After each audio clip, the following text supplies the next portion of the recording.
Hey, there we go. We finally have a live feed on YouTube now. Yay! Technical issues resolved.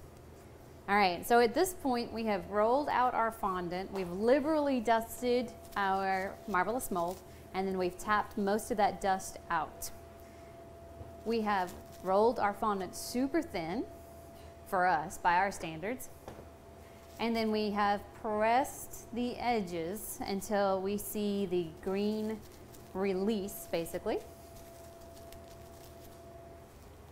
And now we've put a very small amount of gum glue. All right, let's change that to, instead of using your fingers inside the mold, let's focus on just the edges.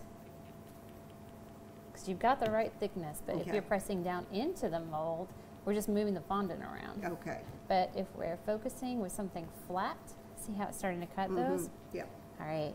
Now, once you've got it back down, just gently press around those edges to get them to become visible. You want to see green. I do, yeah. Around every edge. I want to see the green on the edges. And you can use your thin rolling pin at this point, but try not to push the fondant back out. Okay.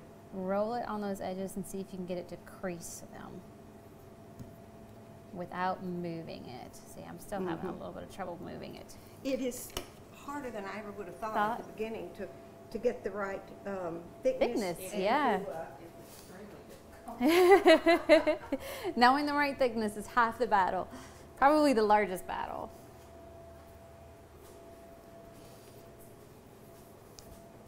And just use your finger to finish cutting through all of that pattern. Yeah, just like that. And on his videos, he just goes boom, boom. I know, he's perfect, yeah. And you're just like, oh, that looks so easy. But, you know, he invented it. He did, so he knows exactly. Dominic is fantabulous when it comes to working those Marvelous molds. How do these differ from other molds? Well, they are definitely unique in that they are designed with a repeat. They have crimping edges. Those top edges of the pattern are designed to cut through so that you don't have to worry about trying to lift these and place them. The whole point of this is to be able to take out the parts that you don't need and then put this directly onto the cake and have it stick to the cake, and you peel it off and it's in place. If you've ever done a chevron the hard way, trying to cut the chevron, then pick up the chevron and try to get it onto the cake straight, it's almost impossible. This allows you to do that in one go. And these go straight from the mold to the cake. Pardon? They go straight from the mold Yes, to the cake, and yeah. you don't take them out. No, because that defeats the whole purpose. Right. That, you know, I've looked at some of the other molds, and they take them out. They do, and then you have to wiggle it and hope it doesn't shimmy off.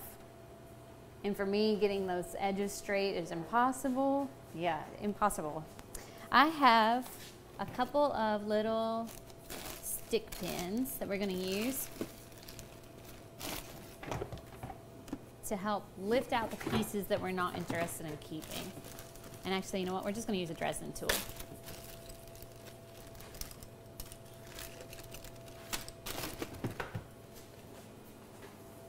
That's finally coming together. So I can see those edges. I would have to really want a mold pattern to do this I think 4 times over. I think once you figure out the thickness, it comes a lot faster. Yes, that's true, yeah. Yeah, because I think even today, you know, I kept thinking I was rolling it thin, but I don't think I Yeah, same. Like I thought I had it thin enough the first 2 times. I'm like, no, I need it a little bit thinner. Yeah. All right, so we have created our glue. Our backing glue is just simply 3 parts corn syrup, 1 part water blended together until we have a nice sticky substance. And then we added a very thin layer, I would consider this a thin layer, to the back of our pieces. And the point of a thin layer is we don't want it to slide around when we add it onto our cake. So every piece of green has to show, right? You want to be able to crimp all of those edges, yes. You want to be able to get sliced through. Now, if you're ready, Okay. we can decide what pattern we want to remove at this point. So we've added our gum glue with everything still intact so that we don't accidentally get glues into the mold. Because the last thing you want to have to do is stop production to go clean your mold, and then you've got to wait for it to dry so you can cornstarch it all over again. So I thought Dominic was brilliant when he's like, don't take it apart and then glue it. Put all the glue on at once. So we're ready to remove the outside edge from our Marvelous Mold Onlay. And then I'm going to take out every other one, just using my pick and grabbing it. And if you have to use your fingers, you can, and then pull out those patterns. What, you're removing the non-pattern? We're moving whichever pattern you do not want on your cake. Okay.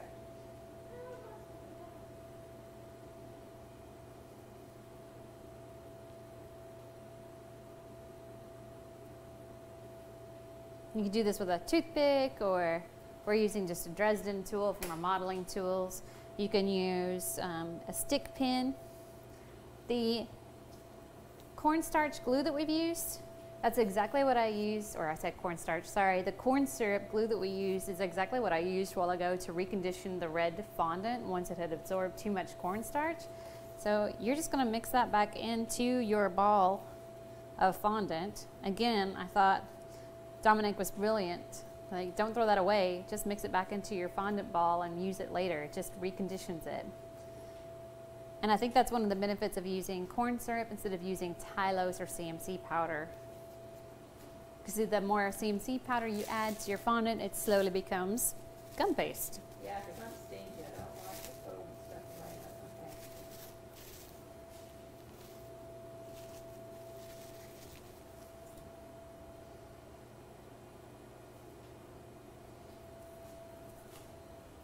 Oh, did you glue the back? You want to glue first. Oh, That no. way it doesn't get into your mouth. Oh, glue first. Glue Ah, first. Okay, whoops. All right. That's all right. Practice run. So you may just want to do this part. Yeah.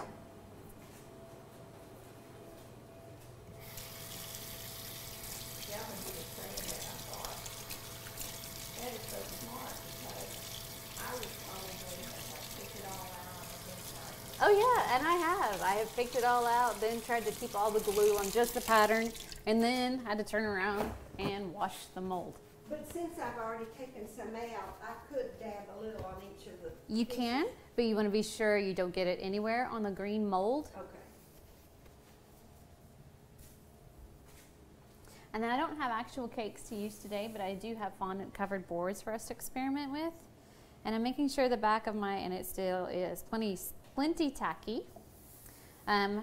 If you have a very intricate pattern, to get it to release, again, I love Dominic's videos. If you have time to watch his videos, you're just going to stretch this mold and allow those pieces to release from the back, but stay inside the mold. Can you guys see this well enough? You're gonna really like stretch it and cause it to release from the back gently without coming out completely. This is a step that I missed the first few times as well. So I then, was going to say, I think that was another one of my problems, is I kept forgetting a step in there.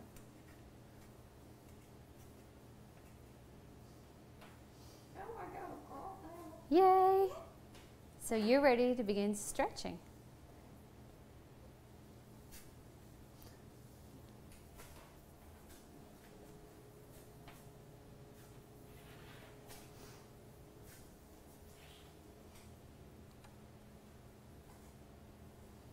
You have to go home and make a cake. Yes, now try your onlays again. It's always great when you have a success finally. You're like, okay, I can pull that tool out of the closet and reuse it. So then you take the excess off once you dabbed it. Yes, once you've got the glue on, you're ready to take out anything you don't want on the cake.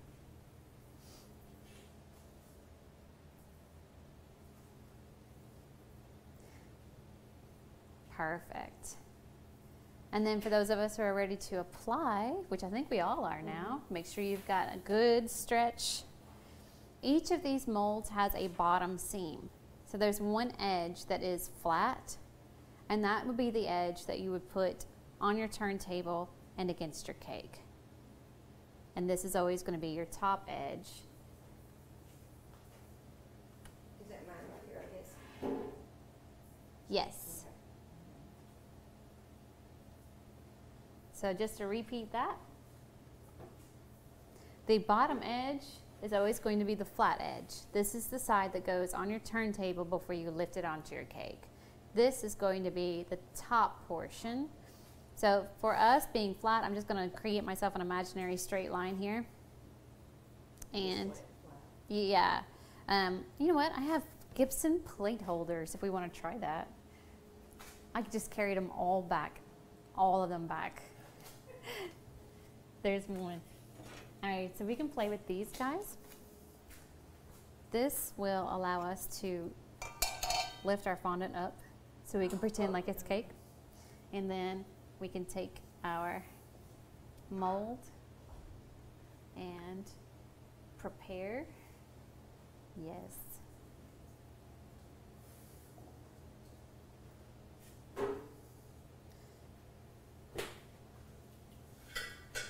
And once you're ready to place, you choose your bottom. Focus on the outside edges and make sure it's adhered. And then press the rest of the pattern on. You can do this flat too if you prefer. Now say that again. All right, so you're gonna choose your bottom, Okay. place it. Yep, This is the bottom, right? that On is this the cake. bottom. Okay. And then you're going to use your finger to make sure the pattern is well attached on the four sides of your mold, and then use your finger to press down the middle. Now the moment of truth, I'm going to pull it off. And just like that, it comes out. Ah! Oh yeah, I saw that look of like, oh my gosh, that worked. I did it. That's fantastic. Oh, yeah, that looks great. Oh, looks great. So for your next mermaid cake, I expect to see all these little mermaid scales. Right. So that was 10 times easier than I thought it was going to be, Yes. except figuring out the correct thickness of the fondant. It was much thinner than I anticipated. Well, I think for me, I'm going to have to just go thinner. Thinner and thinner until you find the right. It's almost thinner than you think. Yeah. Yeah. Think it's like, thin this enough, is, do you it know, more. This is like too thin, and then it's like, And then of course you can brush off the excess cornstarch.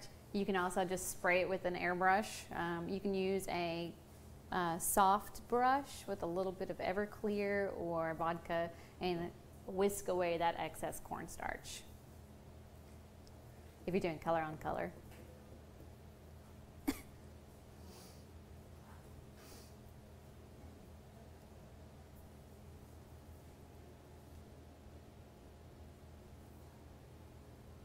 You guys did fantastic. You want to do another one? yeah. We have room on the other side of our board for another one, or we could do the pattern and just repeat it. Probably want to try another one, right? Right. Yeah. Had one that stuck to the green.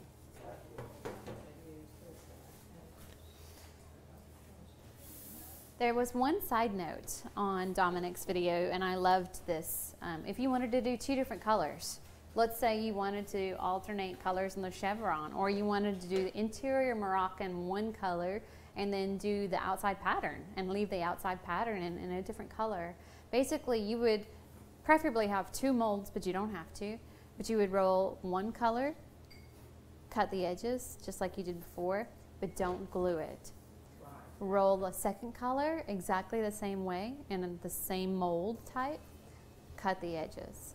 And then in that case, you would flip it over and release from one mold, or you could just like pull out pieces. And then you would take your other color and you would place it back into those molds. So it holds the shape in the mold. Once you've got it completely filled, then you glue the back and then you lift in place. That was what I was trying to do. So it's like I was just Gotcha. You know, Yes. I thought it was gonna be easy. So you wanna try this one and I'll try yours too? Anybody want to try the chevron? Of left in that, I hope I can get it out. If not, I might have another one. And that's a good idea, a good way to get it. I think this is fine. Did you wanna do a different one? I'm good. I've played with all of them. You'll notice that some of the older Marvelous Molds production are a solid green, but you see that one is clear, like it's this clear green. That's a recent redesign by Dominic so that you can see through your mold. So when you're going through and adding one round and then you need to repeat the pattern, just butt up the edges, you can see where you're butting up the edges so you can get nice and close. Yeah, the one I have is not clear. Yeah, most of mine are the original versions. Still excellent, but I'm glad to see the clear come through. All right, so the first trick with this was definitely to roll it super thin, much thinner than anticipated. Working with small amounts. Using our cornstarch and our nylon or some form of bag. Making sure our fondant is conditioned nicely. Super smooth fondant to begin with, makes things 10 times easier.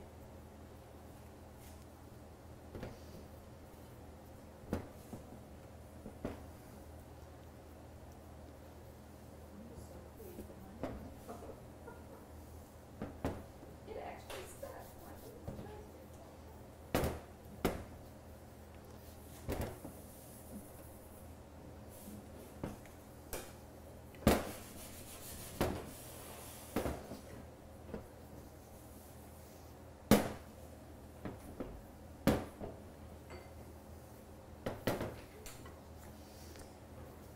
Condition your mold with plenty of cornstarch and then tap most of that cornstarch right back out.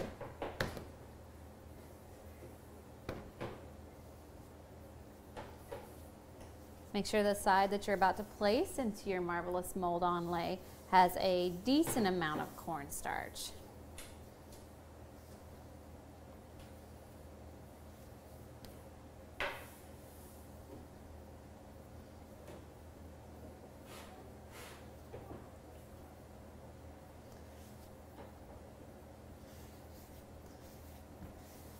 Then initially using your hands, just press down on the crimped edges.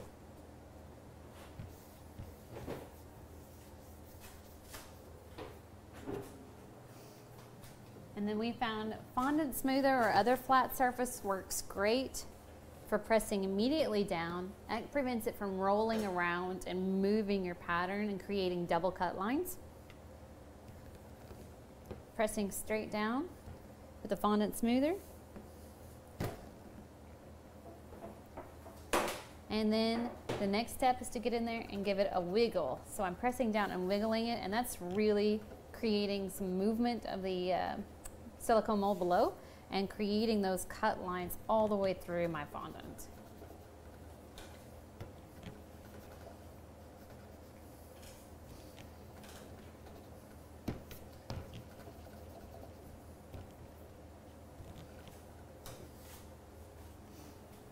Hand this off in case you guys want to try it.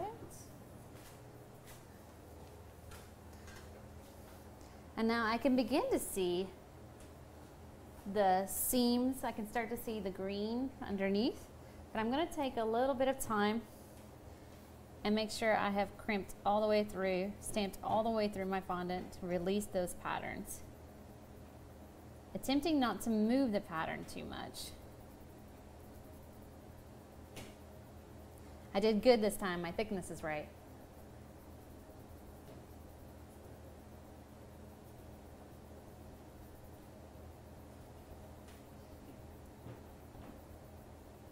And I do think a pasta roller is a great idea. Especially if you're having to mass produce these for a large cake. If you had to do a lot of these, Yeah. I think I would invest in one now. I've never felt the need to make homemade pasta. But I could see how it would Make pay it- off for this. If you Yeah. were to do a lot of these. Agreed. You know, the one that he sells on his website is actually clay. Yes, a clay roller. And I actually bought that. Is it less than a pasta attachment? Yeah. I got mine at, Michael's. Uh-huh. No, Hobby Lobby. We have a couple out here too. And I used my 40% coupon. And it's a so I what? got it. It's a what? What's it called? It's a clay roller. A clay. Mhm. Oh, okay. It's a hand one roll. of the green. So it's just by hand. You just Yeah. set your thickness and Yeah. roll by hand. But I'm all about that KitchenAid pasta attachment. Yeah, they're about 50. With this one, you can do it for about 35. All right, how are we doing this time, ladies? We feel like it's cutting through a little bit easier? A little bit easier. I think I could have gone even thinner. I think my mantra ought to be read through it and then you know you're thin enough. Yep.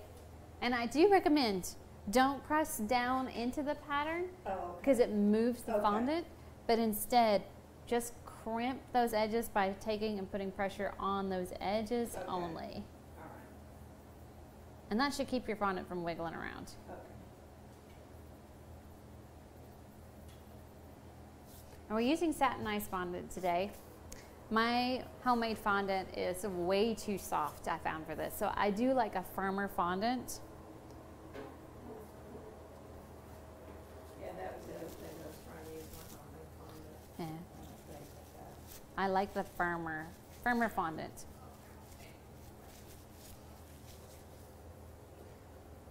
And then our next step is to take our glue, our homemade glue as recommended by Dominic. It is 3 parts corn syrup, 1 part water, stirred really well, and very lightly brushing the back.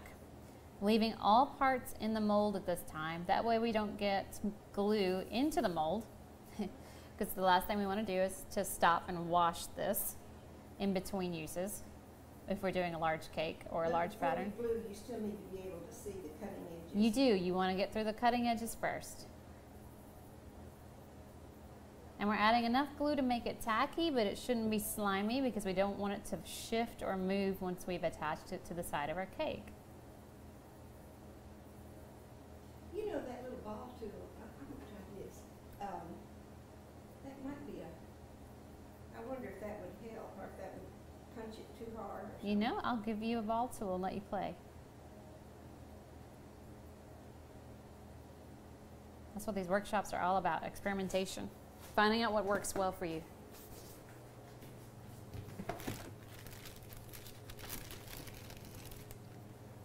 Thank you. You're welcome. Oh yeah, yeah, that worked great. Yes, you had a good idea.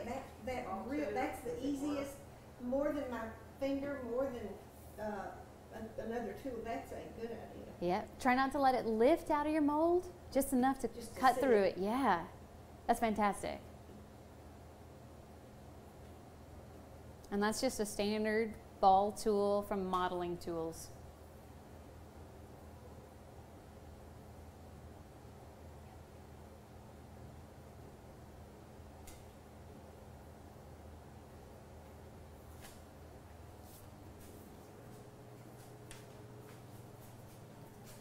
A big head up there.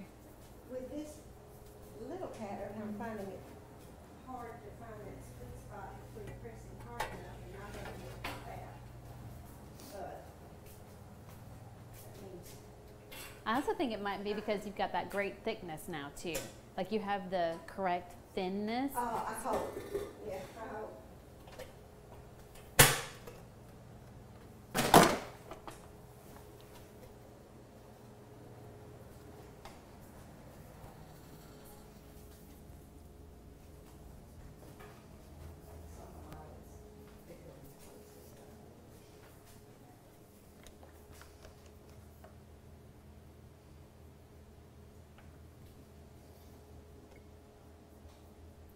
Do you want to try this ball roller? It was your idea, but it's Actually, I have many. okay. I will gladly share.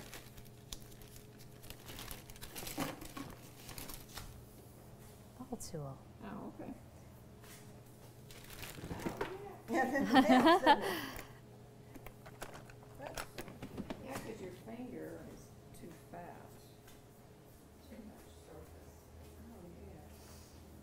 while I'm waiting on you guys to cut through, I'm going to demonstrate using just a little bit of vodka or Everclear on a brush, and I'm going to take most of the Everclear right back off of this brush, because the last thing I want to do is wet this red fondant and cause it to bleed on my white. But a little bit of vodka or Everclear and just take most of it off your brush, and then just brushing across the top of your red fondant should take those pesky cornstarch stains off. And the reason I use Everclear or vodka is so that it will evaporate and hopefully not leave too much in the way of pitting on the fondant.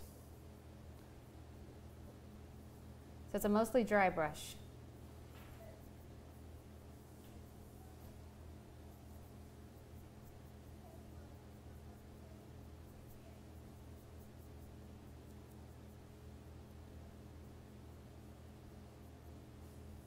What is your most popular class? French macarons right now. Yeah, that's so hot right now. Yeah, I was gonna say, I know which one that is. The one that sells out within a week of posting it. One about as soon as they posted it, so Once you have your back glued, again, we're going to take off the excess pieces, and we're going to use a Dresden tool, a toothpick, a pin, whatever you feel like. Make sure if you're a repeating pattern, make sure you take out the same non-needed pieces, if that makes any sense. Make sure your pattern matches up. Is this cut enough? Yes.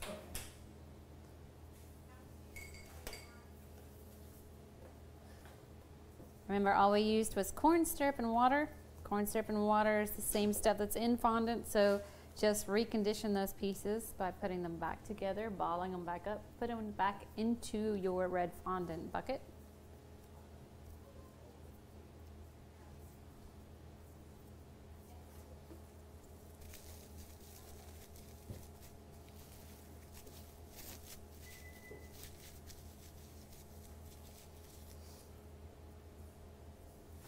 And then if you were a matching up pattern, you would get in there and eyeball it. And again, that's the beauty of the clear ones, is you can see through it, so you can see exactly where you're butting up that pattern. So if I were doing an extra tall cake without being able to see through it, it's a little bit more challenging to line it up. But now all of his molds have the see-through backing. And if you have a really firm fondant, you'll probably want to release it by just getting back behind the onlay and stretching it slightly. Also, if you have a highly patterned piece that has lots of little tiny pieces, like the mermaid scales or the Moroccan pattern, you will want to go into the back and release those just by stretching the silicone. And again, if you haven't watched Dominic's videos, they're amazing. They are chock full of information. His troubleshooting videos are my favorite. How do you find them? What's the name of them? Marvelous Molds.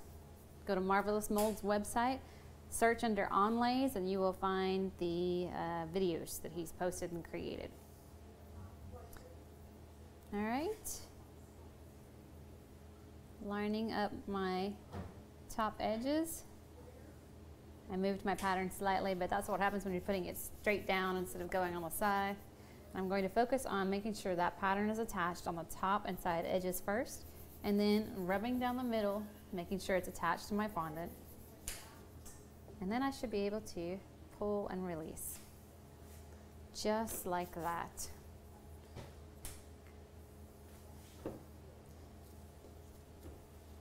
And then a mostly dry brush, but a hint of Everclear or vodka will take off that little bit of cornstarch residue.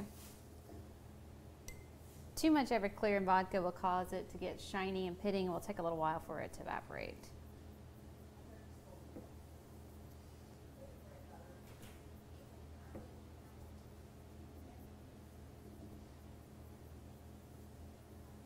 And today we're using satin ice fondant, which you can use pretty much anything.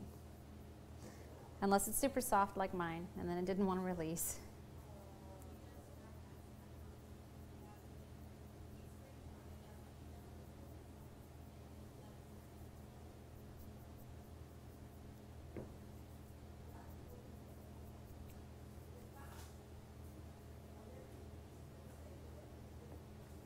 I just have to let that dry a little bit.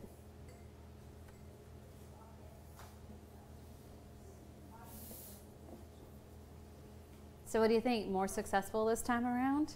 Oh, a ton more. Yay.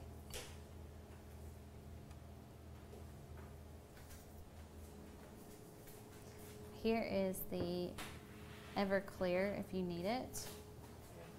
And we're gonna put it on the other side. You Gotta put it down. since yours is kind of in the middle, you probably would just choose up or above. That's okay. Yeah, I should have. I'm so excited. It's so pretty, and you don't have to use it at all if you don't want to.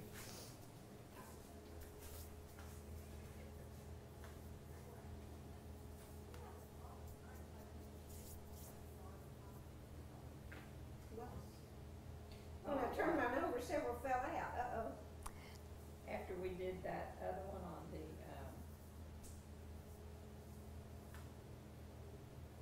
what were they called?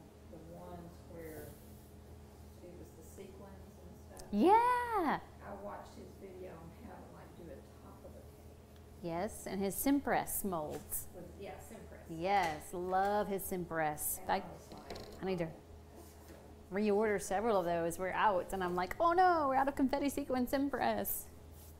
What does that do? It's the fully textured molds that look like sequins, but you make it out of soft fondant. Huh. much easier than the omelette. Yeah, instead of doing tons of sprinkles that are crunchy and hard. Well, my little, whatever these things are, some of them stuck to it. So I guess I had it too loose when I twisted it. And didn't. They flopped out. They flopped out, so I'm having to. And it might be just a little bit too much cornstarch on the back too. Okay. Anyway. Something else that I think that's cool about these onlays is the pattern is fantastic for impressions as well, if you wanted to play with impressions.